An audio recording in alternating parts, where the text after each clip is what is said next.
हमारे प्रधानमंत्री महोदय किस बात से घबरा रहे हैं? इसी बात से ना कि जब नई जनगणना होगी तो इस ओबीसी वर्ग के असली आंकड़े निकलेंगे और उसमें पता चलेगा कि ये वर्ग कितना मजबूत है, कितना बड़ा है, और उसके हक को कोई नकार नहीं पाएगा। 2011 की जनगणना को परसीमन का आधार बनाकर प्रधानमंत्री जी ओबीसी वर्ग की ये हक छीनना चाहते हैं। उनके साथ एक बहुत बड़ा अन्याय करने जा रहे हैं।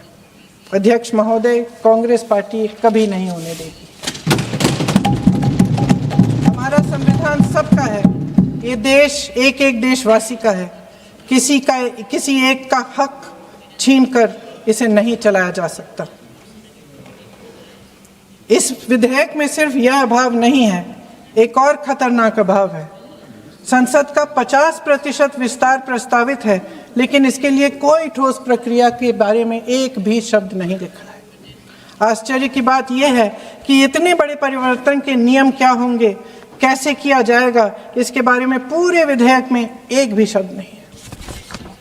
महोदय, संसद में भारत के हर प्रदेश की भागीदारी 1971 में निश्चित तौर पर तय की गई थी और इसमें परिवर्तन लाने पर रोक लगाई गई थी, लेकिन इस विधेयक के तहत ये सब बदलने जा रहा है। आदरणीय प्रधानमंत्री महोदय जी और उनके अन्य मंत्रियों के खोखले आश्वासनों के बावजूद यह निश्चित है कि संसद में प्रदेशों के वजन का परिवर्तन किया जाएगा। हमारे लोकतंत्र की व्यवस्था में इतने बड़े परिवर्तन के लिए पूरी प्रक्रिया बनी हुई है, मगर इनकी योजना यही है कि प्रक्रिया को नकारा जाएगा। जिस तरह असम में इन्होंने मनचाहे सीटों को काटा पीटा, विपक्षी दलों के नेताओं की सीटों का विभाजन किया और अपने राजनीतिक फायदे के लिए नई सीमाएं बनाई, उसी तरह ये पूरे देश में इसका मतलब ये है कि परसीमन आयोग में सरकार द्वारा चुने गए 3 जने इस पूरे देश के प्रदेशों का वजूद, देश के लोकतंत्र में उनकी भागीदारी और उनका महत्व तय करेंगे। लोकतंत्र को खत्म करने की शुरुआत तो इस सरकार ने चुनाव आयोग, न्यायपालिका, मीडिया और अन्य संस्थाओं पर अपना पूरा दबाव डालकर शुरू कर ही लिया था, मगर अब लोकतंत्र पर खुला वार होने जा रहा है।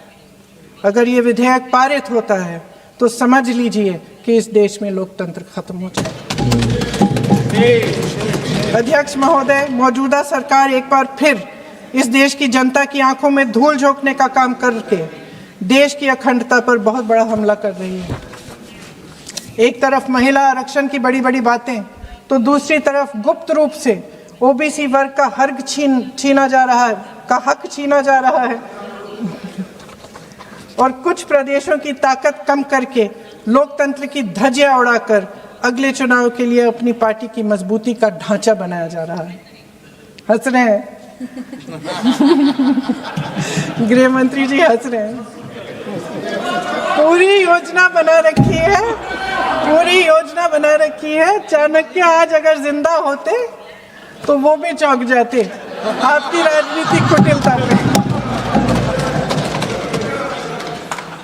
कांग्रेस के पेट में जब भी कुछ अच्छा होने लगता है तो चूहे इनके दौड़ने लगते हैं और वैसे ही चूहे दौड़ने शुरू हो गए हैं।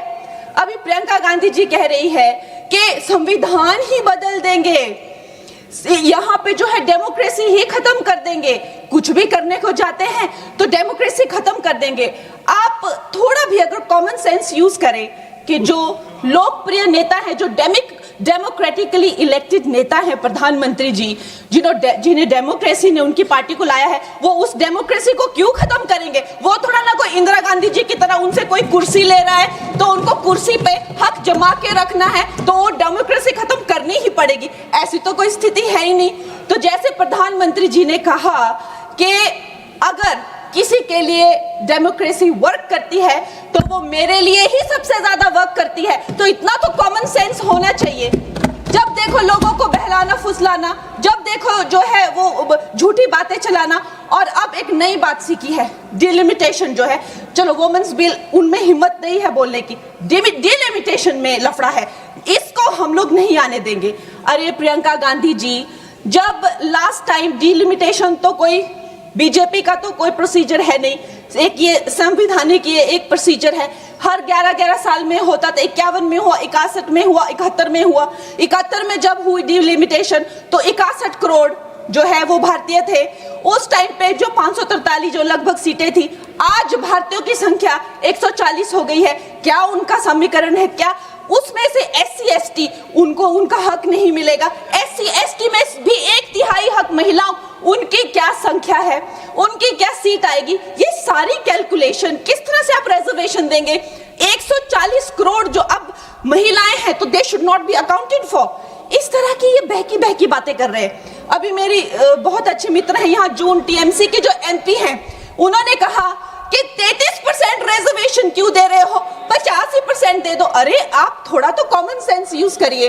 अगर आप जो है 33% दे रहे हैं, लेकिन जो बाकी सीट्स है उन किसी भी सीट पे वो ओपन सीट्स है, वो महिलाओं को लड़ना जो है उस पे कोई भी किसी तरह का बैन नहीं है। 14% हम ऑलरेडी पहुंच गए हैं। तो जून जी, मैं आपको ये कहना चाहूंगी कि लगभग 50% से ज्यादा महिलाओं का पार्टिसिपेशन होगा इस महिला बिल के बाद। तो अध्यक्ष महोदय जी, सोनिया गांधी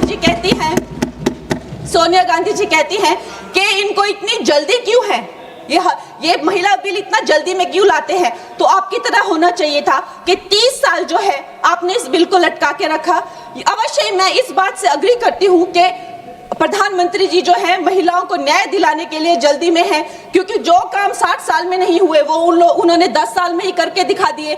चाहे वो करोड़ों मकान पक्के किए हो, चाहे वो गैस सिलेंडर दिए हो, चाहे वो महिला को डिफेंस में लाना हो, चाहे वो गर्भवती महिलाओं को 12 वीक से लेकर 26 वीक की हॉलीडे हो, न जाने कितनी योजना, लखपति दीदी, ड्रोन दीदी, सेल्फ हेल्प ग्रुप्स, अगर मैं बोलने लगूं तो यहाँ बहुत वक्त चला जाए। लेकिन एक बात पक्की है कि वो एक जल्दी में है, महिलाओं को न्याय दिलाने की जल्दी। और ये जल्दी अब की नहीं है, ये जल्दी जब से वो हेड ऑफ गवर्नेंस बने हैं तब से है। गुजरात में भी बाकी स्टेट्स की तरह गुजरात जब वो चीफ मिनिस्टर बने तो एक फीमेल फिटिसाइड का जो एक प्रैक्टिस थी उसकी चपेट में था। उस टाइम उन्होंने, देखिए रूल हर जगह होते हैं, लेकिन एक लीडर की संवेदनशीलता देखिए, वहां पे उन्होंने एक जन को नुक्कड़ नाटक करने के लिए, जहां पे एक भ्रूण जो है वो माता से बात करता है कि माँ मैं जीना चाहती हूँ, कि माँ मैं आपकी तरह बनना चाहती हूँ, मैं भी कुछ अच्छा करूंगी, उससे करके लोगों में जो संवेदनशीलता आई, जो आत्मीयता आई, जो एक गर्ल चाइल्ड के लिए उनके मन में एक भाव उठा,